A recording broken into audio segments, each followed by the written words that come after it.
Bukan bermaksud mau ikut-ikutan kayak orang-orang setiap ada peristiwa mengomentari, enggak. Sejujurnya ini ungkapan perasaan gua, perasaan kecewa, marah terhadap peristiwa yang menimpa anak kita David. Doa terbaik buat Nanda David, semoga disegerakan kesembuhannya, dipulihkan, dan kepada kedua orang tua dan keluarga, semoga dikuatkan, diberi ketabahan.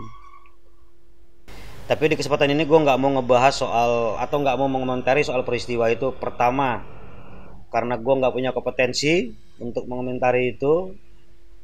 Yang kedua juga gue bukan siapa-siapa. Belum tentu juga suara gue terdengar oleh orang. Yang ketiga pastinya udah banyak orang yang berkomentar lah.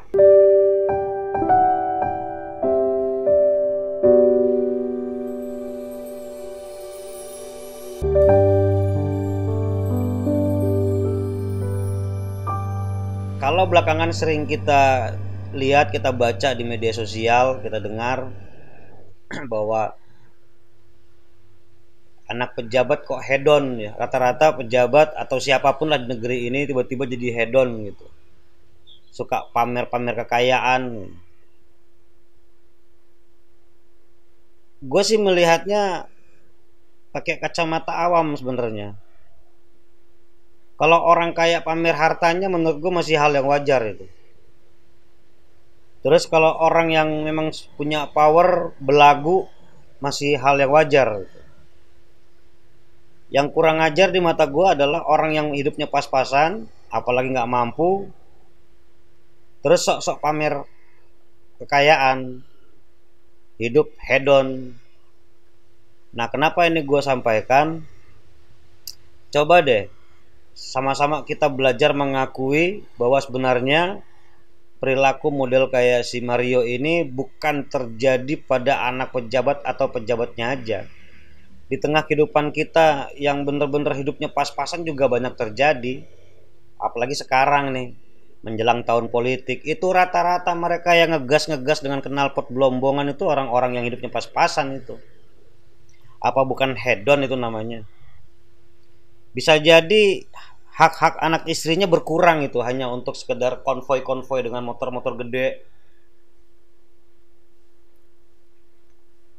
Terus kemudian menteror pengguna jalan yang lain. Bener sih, nggak ada sampai babak belur kayak Nanda David. Tapi sadar nggak kita semua bahwa teror mental itu jauh lebih kejam sebenarnya. Bukan berarti gue tidak empati ya, gue sangat empati.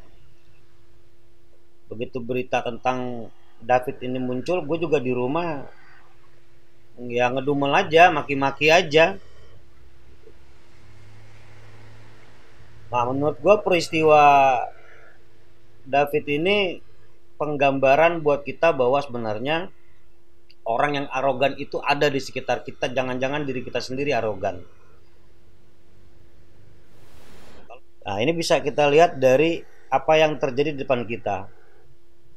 Di pasar, di sekolah, di lembaga pendidikan, di jalan, dimanapun juga, pasti kita ngeliat ada orang yang sok jagoan. Ada aja.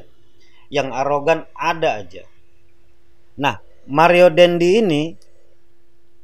ini semacam kayak cermin buat kita bahwa orang-orang yang berwatak seperti Mario Dendi ini terlalu banyak di lingkungan kita itu.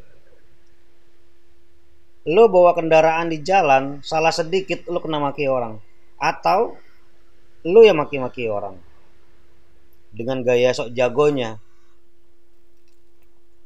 Padahal resiko di jalanan itu celakanya luar biasa. Dan kita gak pernah sadar bahwa kendaraan kalau bermasalah di jalan kita langsung ngamuk-ngamuk gitu, marah-marah, kesinggung. Padahal resiko berkendara di jalan raya itu ya ada aja yang bersenggolan atau apa gitu. Nah, orang-orang yang suka marah di jalan ini kan nggak beda sama si Mario ini gitu. Arogan. Hanya bedanya itu tadi ya, Mario ini mungkin contoh buat kita berintrospeksi bahwa sebenarnya kalau kita berada di posisi seperti Mario, barangkali kita melakukan hal yang sama. Gua dalam waktu beberapa minggu terakhir ini, sejak awal tahun 2023 ini, banyak sekali lah gue merhatiin orang yang sok jagoan model kayak si Dandi ini. Terutama nih mereka-mereka yang suka bawa-bawa kendaraan dengan knalpot besar, konvoi partai. Ini harusnya juga disentuh gitu loh. Gue juga hobi konvoi kayak gitu, suka gue, tapi dulu cuman rasanya nggak seperti sekarang gitu loh, nggak seperti apa ya, menurut gue sejak gue kanak-kanak sampai hari ini gue ngerasa nggak merasa ketakutan seperti sekarang. Gue kalau lagi berkendara ketemu konvoi partai itu gue langsung bila perlu, kalau ada gue masuk gua dulu lah. Pokoknya setiap di jalan tuh gue ketemu konvoi partai, konvoi supporter. Gue kalau ketemu gue yang aman, gue bila perlu masuk gua dulu tuh gue. Atau gue jadi Zeus, gue lemparin petir tuh ke kelompok-kelompok itu tuh. Nggak nyalahin sih, orang mau pamer-pamer kendaraan boleh-boleh aja. Orang itu harta dia, knalpot dia yang beli. Kalaupun ketangkep juga dia yang rugi, kalaupun celaka juga dia ngerasain gitu kan. Bener sih gue, cuma begini ya, kadang-kadang gue berpikir sadar nggak sih mereka-mereka itu gitu, dengan sikap arogannya ganggu orang lain. Konvoi nggak punya aturan tuh ganggu pengendara yang lain. Gue juga nggak tutup mata, nggak semuanya kayak gitu. Tapi sayangnya yang nggak semuanya kayak gitu diem aja, ikut bersorak-sorai, sehingga sekelompok yang kecil yang arogan itu kemudian merasa terdukung, sehingga akhirnya jadi besar kepala tuh mereka itu. Gue nggak tahu membiarkan itu karena ngedukung atau karena nggak berani ngomong. Ya mudah-mudahan sih nggak berani ngomong ya. Kalau nggak berani ngomong gue maklum, karena gue juga tergolong orang yang nggak berani ngomong. Kalau ketemu yang kayak gitu tuh gue diem aja. Kebetulan tempat tinggal gue kan di pinggir jalan protokol lagi. Hal-hal yang kayak gitu tuh ngeganggu banget.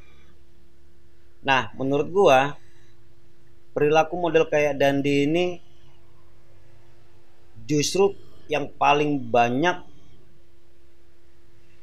pelakunya adalah orang-orang di kelompok menengah ke bawah. Yang sayangnya banyak orang yang pura-pura buta atau pura-pura tuli gitu. Padahal hatinya nggak tenang juga tuh ngadepin hal yang kayak gitu. Jadi gitu. Sekali lagi gue tanpa ngurangi rasa hormat gue dengan siapapun yang nonton video gue ini, gue juga turut prihatin, turut menuntut hukum ditegakkan, turut menolak perilaku model kayak si Mario Dandi ini. Bukan sekedar mukulin anak orang, tapi berkendara membuat teror di jalanan, lebih gua nggak suka lagi. Ini buat aparat polisian, terutama Ditlantas, diperhatiin deh jalan raya. Kan Anda sudah dipegangin undang-undang berlalu lintas.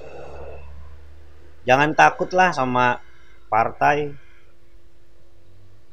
Partai juga kalau mau dapat simpati dari masanya, dari rakyatnya, ya humanis aja sih. Kalau mau konvoi dengan cara yang humanis, tetap berkendara dengan baik, pakai helm, knalpot jangan digede-gedein, jangan ngegerung-gerung di jalanan, konvoi yang rapi aja, sehingga kita ini pengguna jalan yang lain, pengguna jalan raya yang lain ikut tersenyum, ikut simpatik gitu loh.